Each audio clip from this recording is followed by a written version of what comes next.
Obljuba dela dolg. Letošnje leto je 20 let, je posvečeno 20-letnem delovanju Badminton kluba Pišece. Prvi del, to pomeni januarsko akademijo, turnir Bratstvo in enotnost in tudi slavnostno sejo smo izvedli januarja, ko je bila seveda še epidemiološka slika malo drugačna. Tale zabavni del smo se odločili danes, 15. oktobra, da izvedemo dopoldne otroški turnir, ob 17. uri igre brez meja lokalnih društev oziroma regij in zvečer tudi manjša veselica.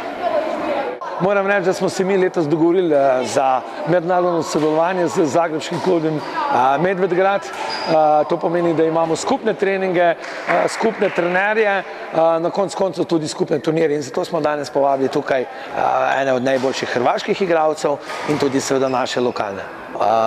Veste, da je šport, naš moto je šport povezuje, zato smo se letos odločili, da bi v sklopu te 20-letne prireditve izvedli tudi igre brez meja društev, lokalnih društev oziroma povratenih krajev. Žal so kraji iz Doboja in Kumrovca morali odpovedati, zato smo nadomestili z domačimi društvi.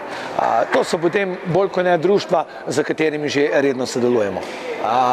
Kot že veste, naš klub redno sodeluje tako z krajevno skupnostjo Pišece, tudi z drugimi krajevnimi skupnostmi in tudi z občino Brežice. Večina teh prireditev, ki jih izvajamo v oktobru, je v sklopu občinskega praznika. Moram vam povedati tudi to, da smo letos namenili vsako sredo 3 ure za vadbo starejših občanov oziroma krajank iz Pišec, to je vadba nad 65 let. Potem smo izvedli tudi pohod, kolesarski vzpon in ta današnji dan.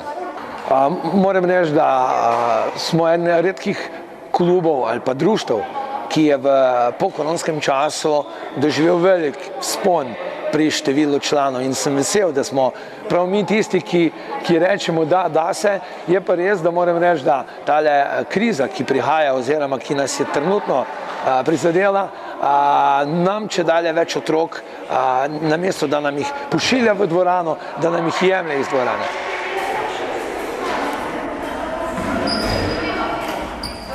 Leto gre počasi proti koncu in pred nami ostajajo še državna otroška prvenstva. To pomeni od 11 do 17 let, na katere moram reči, da prvič po enih 10 letih, odkar se je era Tonita in Maje nekje končala pri mladencih oziroma pionirjih, smo spet malo bolj pozitivni, vsaj računamo mogoče, da lahko letos posežemo tudi po kakšnem naslovu državnega prvaka.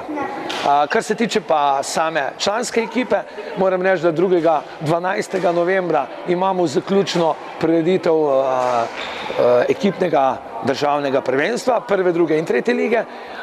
Potem gremo že naslednji mesec tudi na ADA turnir, to je v sklopu tudi, kateri je turnir Bratstvo in enotnost, ki ga bomo letos imeli 29. januarja v Brežicah, tako kot vsako leto.